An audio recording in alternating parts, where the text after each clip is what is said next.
involves three levels of payment of rewards. First is the reward if the suspect is killed. Second, if is the funding of planned operations. And the third is the refund of operational expenses.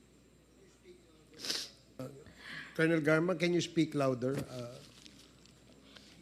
I'm sorry, speak closer to the microphone.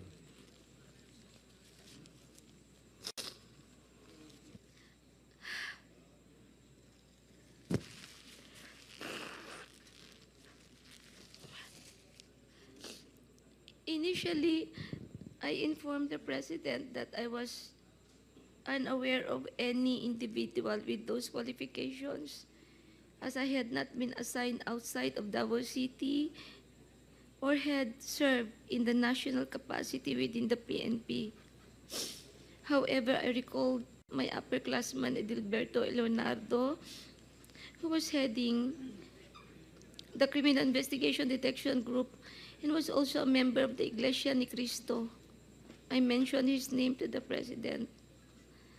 On the same day, a certain individual named Buking contacted me to request for the phone number of Leonardo's contact details, which I promptly provided. A week later, I learned from Arthur Narsolis via phone call that Sir Leonardo had been summoned and was instructed to proceed to the Royal Mandaya Hotel in Davao for a meeting.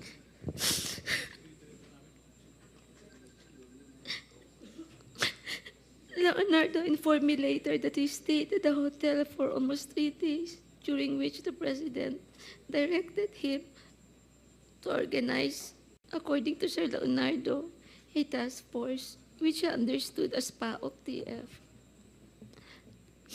When Leonardo relayed this information, urged me to join the task force, I declined first, citing my lack of experience in handling said operations. Leonardo subsequently informed me that he had prepared a proposal routed to Bongo outlining the task force, which would encompass Luzon, Visayas, and Mindanao.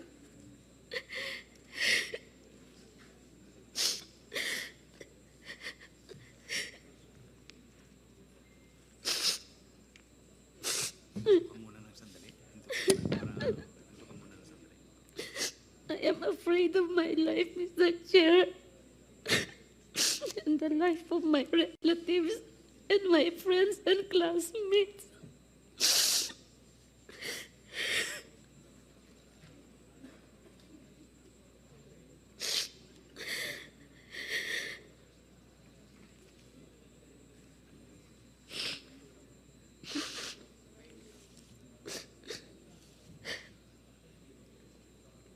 Leonardo subsequently informed me that he had prepared a proposal routed to Bongo confirming the task force operation, which would encompass Luzon, Visayas, Mindanao. He also inquired if he and his classmates could have a courtesy call with the President through Bongo for a photo opportunity. Considering this, I thought it prudent to invite also my classmates to join the courtesy call. So in the presence of Colonel Bacay, Villela, Grijaldo, Tuzon, and Dueñas, the member of class 97 and 96 were accommodated in separate rooms at the DPWH office in Panacan, Davao City. The President did not enter our room, and I was unaware if he visited the room of class 96. After the courtesy call, Leonardo informed me that the structure of the mentioned task force would undergo changes.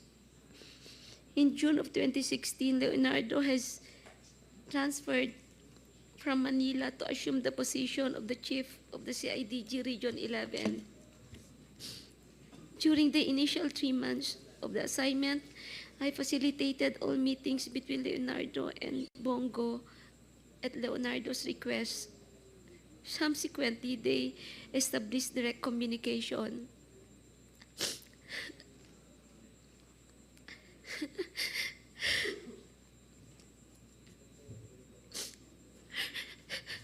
Leonardo informed me that he had recalled several trusted personnel,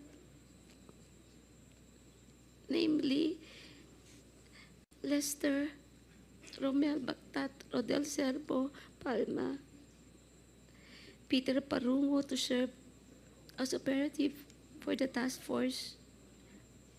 Notably, Bactat, Serbo, and Palma were, for now, discharged from the police service.